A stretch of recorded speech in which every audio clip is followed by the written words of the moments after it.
Hello everyone and welcome back to GTA Online with Longclaw and Valyrian Steel, where we always deliver. Well, it's Halloween week in Los Santos, and all this week the Bunker Halloween series is paying triple money and rewards. So let's take a look at the Slasher series and see how it works and what the money's like.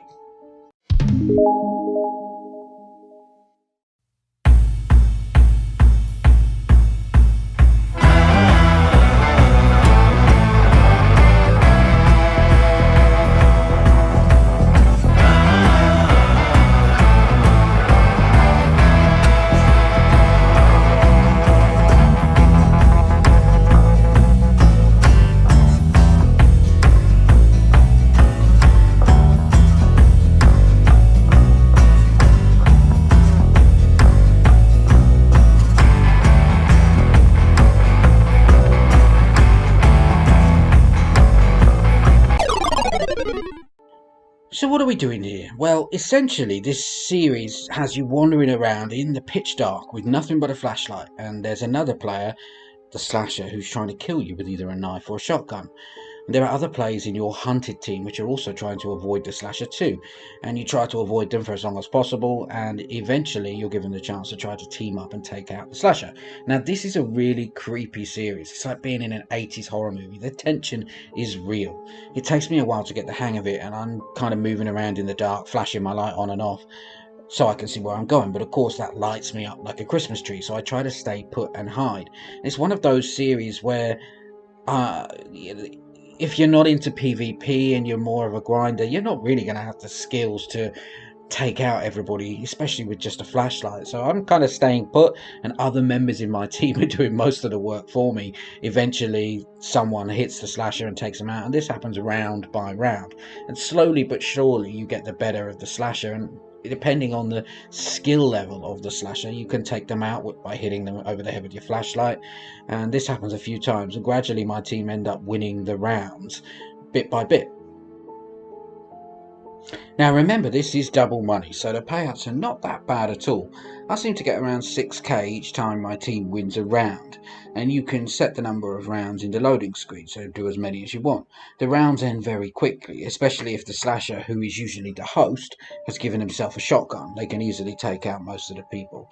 So the money can stack up if you have a few rounds in each match and you do get the better of the slasher. At the end of the match, if you're on the winning team, you'll end up taking home between 45 and 55k, so not bad at all. And the RP is also triple, so it's a really good way of ranking up, which is important if you're a low level trying to get back up to a high level.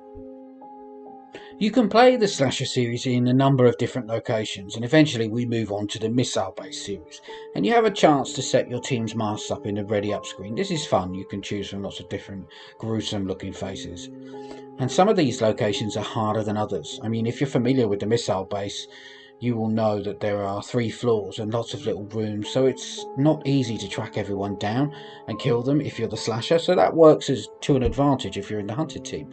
As a hunter player, your controller will vibrate when the slasher gets close to you, so this actually adds to the tension and you start to get really freaked out, but it does give you a chance to run around, and sometimes that's when you might get killed. But if there are enough of you on your team, you can get lucky and maybe a lucky strike with your flashlight and take out the slasher, sometimes in a group. And if the slasher does fail to take you out quickly enough, then the remaining hunted team are given some weapons and told to hunt down the slasher, so the role is reversed and then the shoe's on the other foot. So it's quite a good game, really, and that's what I really love about GTA. It's not just one game. There are lots of little games within the game, and you never really get bored.